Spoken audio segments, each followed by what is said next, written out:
The biker's boot hit the pitbull's side with a thud, and everything stopped. The heat, the noise, even time itself. What the biker didn't see, what no one expected, was the woman in mirrored sunglasses standing 10 feet away, frozen mid-pump, her gas nozzle falling to the ground with a metallic clatter. Her name was Ava, and she wasn't just any woman. She was a fighter, a survivor, and most of all, Diesel's mom. Just moments earlier, the highway had been a blur of sunburnt asphalt and blistering heat. A yellow Ferrari purred into the near-empty gas station, its paint glinting like gold in the sun. Ava stepped out, her cropped leather jacket barely concealing the subtle tattoos climbing up her arms. Her platinum hair shimmered beneath her ballcap, her face calm but vigilant. The back door opened and Diesel, a broad-shouldered pitbull with eyes like molten amber, leapt out, tail wagging. He sniffed the air, tongue lolling, excitement dancing in every step. "Stay close, baby," Ava murmured, brushing her hand across his back. Diesel gave a soft woof and began sniffing the perimeter. Across the lot, 5 bikers leaned on their Harleys, their beer bottles clinking, laughter sharp and performative. The leader, a heavy-set man with a goatee and cruel eyes, narrowed his gaze at Diesel. "Hey, look at that mutt, wandering around like he owns the place," he sneered. Diesel, ever trusting, trotted toward the group, tail wagging. One biker reached out as if to pet him. Then came the kick, sudden, vicious. Diesel yelped, stumbling back in confusion. The bikers laughed, and Ava, she was already walking. Gas forgotten, she crossed the station in long, powerful strides, her boots echoing on the concrete. She knelt beside Diesel, hands moving fast, checking him over. "You're okay, baby. I'm here." The leader smirked. "Relax, lady. It's just a dog." Ava rose slowly. Her sunglasses came off. Her eyes were sharp, glacial. "His name is Diesel," she said evenly, "and you just made the worst decision of your week." The laughter died. The tension rose. One biker stepped forward, trying to puff himself up. "What, you gonna post about it? Cry to the internet?" Ava didn't flinch. She didn't raise her voice. She just looked him dead in the eye. "Number, I'm gonna show you what respect means." More people had arrived at the gas station now. Travelers, truckers, even a teenage girl with her phone already recording. One woman whispered, recognizing Ava from somewhere. "Isn't that the woman from that viral rescue story?" The biker leader barked a laugh, trying to shake the growing sense of unease. "You're seriously pulling this drama over a pit bull?" "Over my family," Ava corrected. She stepped forward and Diesel followed, his growl low and steady now. "He's trained, disciplined, kinder than most men I've met, and he knows when I'm angry." The leader shifted, suddenly unsure. Ava picked up a windshield squeegee, water dripping from its edge. "You want to see what a girl like me can do?" "Lady, don't test me." Too late. She slashed the squeegee's wet side across the leader's shirt, soaking him. He staggered back, shocked and humiliated. The gas station crowd erupted in laughter. Phones were up. Comments were flying.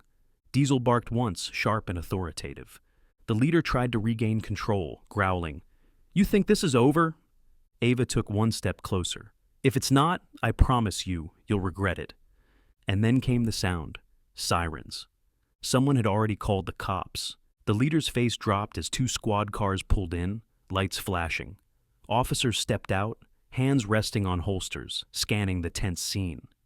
"What's going on here?" one demanded. Before Ava could speak, 3 bystanders approached, showing phone footage.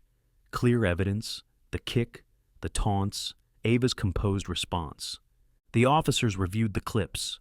One turned to the biker leader, jaw tight. "You're coming with us. Animal cruelty, harassment. Let's go." The leader tried to argue, but the officers weren't listening. Ava knelt again by Diesel, pressing her forehead to his. "We're okay," she whispered. One officer approached her. "Ma'am, we want to thank you for de-escalating. You handled this with more restraint than most would." Ava nodded. "People like that think intimidation is power, but real strength," she looked down at Diesel, who nuzzled her arm, "is knowing you don't have to hurt someone to be strong." The crowd applauded. As the bikers were cuffed and led away, one turned back. "This ain't over." Ava met his glare without blinking. It is for you. Later that evening, the video hit social media like wildfire. Pitbull kicked at gas station, trans woman owner responds like a queen, the headlines read.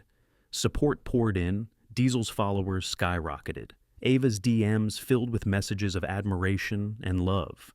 But Ava didn't stop there. She did a live stream the next morning, standing in her backyard, with Diesel beside her and a coffee mug in hand.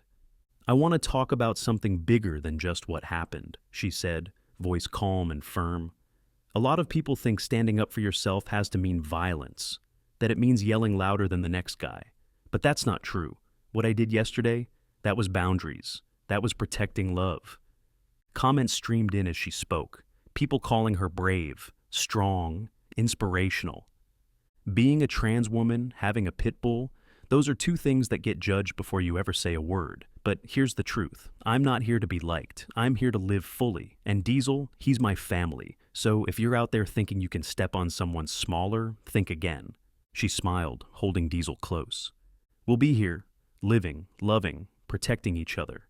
And if you're watching this and needed a reminder, stand tall, even if your voice shakes. The video ended with Diesel giving her a big sloppy lick on the cheek, which made her laugh and whisper, "My brave boy." Ava's post lit a fuse. National news outlets picked up the story. She was invited to speak on a popular talk show where she sat beside Diesel wearing the same jacket from the gas station. She spoke with clarity about empathy, strength, and the right to feel safe no matter your identity. "Do you think you were targeted?" the host asked. "I think we all get targeted," Ava replied, "for being different, for being confident, for standing with love instead of fear. Diesel's strength isn't in his bark, it's in his loyalty. Mine's the same." By the end of the week, Ava and Diesel had inspired a wave of support for local shelters and LGBTQ+ organizations. Her social feeds turned into hubs of solidarity. And more than anything, people remembered the way she stood still, stared down cruelty, and chose strength without violence. In a follow-up video, Ava sat with Diesel curled up at her feet. "We're not heroes," she said. "We're just people who've been hurt and refuse to pass that hurt on. We speak up, we stand up, and yeah, sometimes we use a squeegee." She winked at the camera. Diesel barked in approval, and the internet, it had never seen anything quite like them.